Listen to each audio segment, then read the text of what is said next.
안녕하십니까. 9시 전북권 뉴스입니다.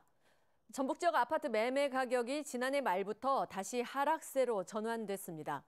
고금리와 미분양 물량 증가, 건설업계 PF 대출 부실 사태까지 겹쳐 부동산 시장 침체가 한동안 이어질 것이라는 우려의 목소리가 높습니다. 이지연 기자입니다.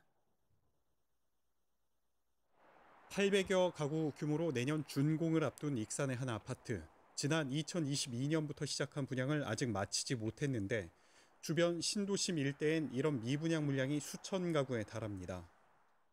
공급이 많기 때문에 실제로 지금 매물이 좀 많이 나와 있는 편이고요. 지금 사냐 이런 것들은 좀 고민을 해보셔야 될 것 같아요. 한국부동산원 전국주택가격 동향 조사 결과 이달 셋째 주 전북 아파트 매매 가격은 0.02% 하락했습니다. 지난달 셋째 주 하락 전환 뒤 5주 연속 떨어졌습니다. 미분양 물량도 늘고 있습니다. 국토교통부 주택 통계를 보면 지난해 11월 기준 전북 지역 미분양 주택은 3,131채로 2022년 말보다 24.2% 늘었습니다. 국토연구원이 발표한 미분양 주택 위기 단계별 정책 대응 방향 보고서에 따르면 전북 지역 아파트 미분양 수치는 80.2로 관심 단계 수준으로 나타났습니다.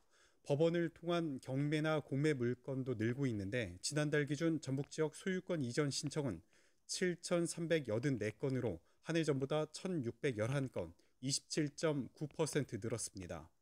전문가들은 고금리 속 미분양 증가로 올해도 전북 부동산 시장이 활기를 띠지 못할 것으로 판단합니다. 특히 태형 건설발, 건설업계 PF 위기로 부동산 시장을 관망하는 심리가 최소한 상반기 동안엔 더 견고해질 것으로 내다봅니다. 약보합세로 가리라고 전망을 해보고요. 하반기 때는 조금은 상승하리라고 봅니다. 그 이유는 뭐냐면 전주 같은 경우는 지금 입주 물량이 제로 상태에 있거든요. 부동산 시장 위축이 얼마나 길어질지 알 수 없는 상황에 취득세와 양도세 감면 같은 세제 지원책을 주문하는 목소리가 높습니다. 또 고금리 완화와 아파트 물량 폭탄을 막기 위한 지역별 공급 제한이나 관리 정책이 필요하다는 지적도 나옵니다. KBS 뉴스 이지현입니다. 지난해 전북 땅값은 전해에 비해 0.25% 올랐습니다. 2021년 2.57%, 2022년 2.18% 오른 것에 비해 상승폭이 크게 축소됐습니다. 9개 도 중에서 제주, 경남에 이어 세 번째로 상승폭이 작았습니다. 토지 거래량은 9만 1,500여 필지로 전해보다 21.7% 줄었습니다.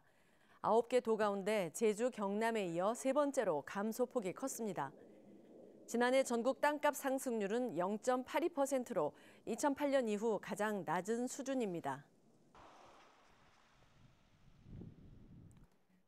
운전면허증을 따려면 도로 연수가 필수지만 비용이 만만치 않다 보니 불법 운전 연수가 활개치고 있습니다. 조수석 보조 제동 장치도 제대로 갖추지 않은 차량이 연수에 투입되고 있는데요. 실제로 얼마나 위험한지 김현주 기자가 취재했습니다. 인터넷 포털 사이트에서 도로 연수라고 검색해봤습니다. 방문 운전 연수를 홍보하는 글이 줄줄이 뜹니다. 전문 학원보다 비용도 저렴하다고 강조하지만 대부분 대표자 이름이나 회사 주소 등의 정보가 없는 무허가 업체입니다. 연수 진행 도와드리고요. 연수 비용은 첫날 강사님께 현금이나 계좌이체 해주시면 되시고요. 이들 업체를 통해 연수를 받을 때 가장 큰 문제는 안전입니다. 불법 연수 차량은 정식 연수 차량과는 달리 조수석에 보조 브레이크가 없습니다. 연수업체들은 이렇게 운전석 브레이크에 임시로 설치할 수 있는 연수봉을 활용합니다. 연수봉은 미끄럽고 힘이 잘 들어가지 않아서 사고 위험이 큽니다. 실제로 제동력이 얼마나 차이 나는지 확인해봤습니다. 시속 40km로 달리다 급제동하면 운전 연수봉이 보조석 발판 브레이크보다 제동거리가 2배 정도 늘어납니다. 발로 직접 급제동을 하는 게 더 제동력이 훨씬 더 높기 때문에 불법 운전 연수 차량보다 정식으로 등록된 업체에서 연수를 하는 게 더 안정성이 높다라고. 이들 업체는 면허를 딴 지 2년이 넘은 지인이나 가족에게 연수받는 것처럼 속여 단속도 쉽게 벗어납니다.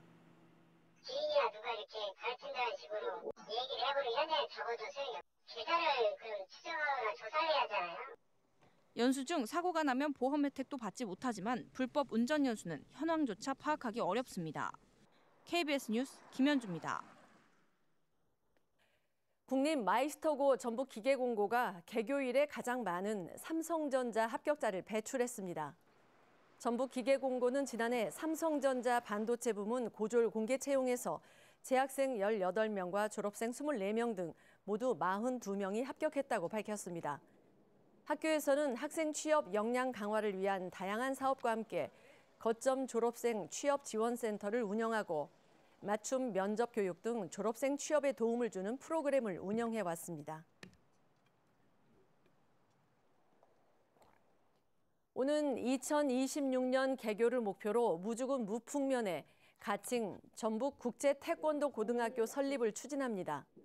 가칭 전북국제태권도고는 3개 학년에 6개 학급 105명 정원 규모입니다.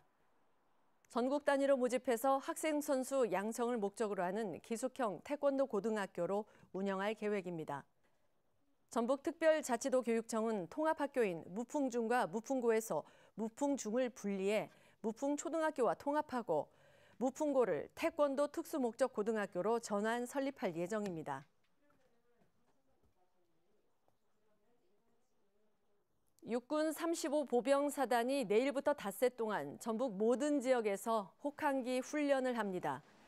35사단은 훈련 병력과 차량 이동으로 도로 정체와 소음이 발생할 수 있다며 지역 주민들의 이해를 부탁했습니다.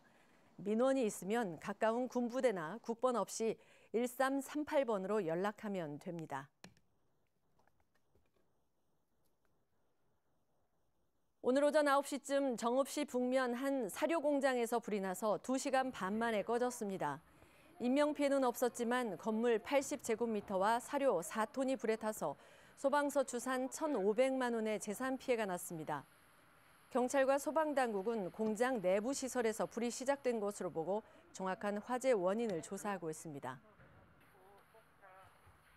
전북지방 중소벤처기업청이 신산업 분야에서 독보적인 기술을 보유한 유망 스타트업을 육성하기 위해서 초격차 스타트업을 선정합니다. 대상은 시스템 반도체와 바이오 헬스 등 전국에서 380여 곳을 선정할 계획입니다. 전북권 뉴스를 마칩니다.